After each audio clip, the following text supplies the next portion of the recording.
ಮರಿಗಳಿಗೆ ತಾಯಿ ಕೋಳಿ ಯಾಕೆ ಇಂಪಾರ್ಟೆಂಟು ಅಂತ ಹೇಳ್ಬಿಡ್ತೀನಿ, ಕೇಳ್ಕೊಳ್ರಿ ವಿಡಿಯೋದಲ್ಲಿ. ನೋಡ್ಕೊಳ್ರಿ, ಇಲ್ಲಿ ತಾಯಿ ಕೋಳಿ ಕುಕ್ಕುದನ್ನ ನೋಡಿಕೊಂಡು ಮೇಯಕ್ಕೆ ಕೋಳಿ ಮರಿಗಳು ಆಸೆ ಪಡ್ತಾ ಇರ್ತವೆ. ಇಲ್ಲಿ ನೋಡ್ತಾ ಇರ್ಬೋದಲ್ಲ, ಆ ಕೈಲಿ ಹಿಂಗೆ ಕುಕ್ಕೋದ್ರೆ ಮರಿಗಳು ಎಲ್ಲ ಮರಿಗಳು ಹತ್ರ ಬರುತ್ತೆ. ಅಂತಂದರೆ ತಾಯಿ ಕೋಳಿ ಯಾಕೆ ಇಂಪಾರ್ಟೆಂಟು, ತಾಯಿ ಕೋಳಿ ಯಾಕೆ ಇರಬೇಕು, ಮೇವು ಕಲಿಸೋ ಕೋಳಿ ಯಾವುದು ಅಂತ ಈ ವಿಡಿಯೋದಲ್ಲಿ ನೋಡ್ಕೊಳ್ರಿ.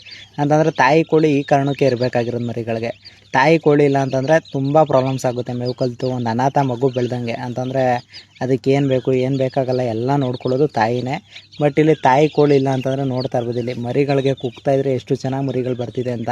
ಈ ಥರ ಮೇವುಗಳನ್ನ ಕಲಿಸೋದು ಅಂತಂದರೆ ಮರಿಗಳು ಮೇವು ಕಲಿಸೋದು ಈ ಥರದ್ರಲ್ಲಿ. ಇಲ್ಲ ಅಂತಂದರೆ ಇಲ್ಲಿ ನೋಡ್ಕೊಳ್ಳಿ, ಇಲ್ಲಿ ತಾಯಿ ಕೋಳಿ ಇಲ್ಲದೆ ಇದ್ರೂ ಬೇರೆ ಕೋಳಿ ಯಾವುದೋ ಒಂದು ಮೇಯ್ತೈತೆ ಅಂತ. ಅದು ಎಷ್ಟು 2 ದಿನದ ಕೋಳಿ ಮರಿ ಎಷ್ಟು ಮುದ್ದ ಮೇಯ್ತೈತೆ ಅಂತ.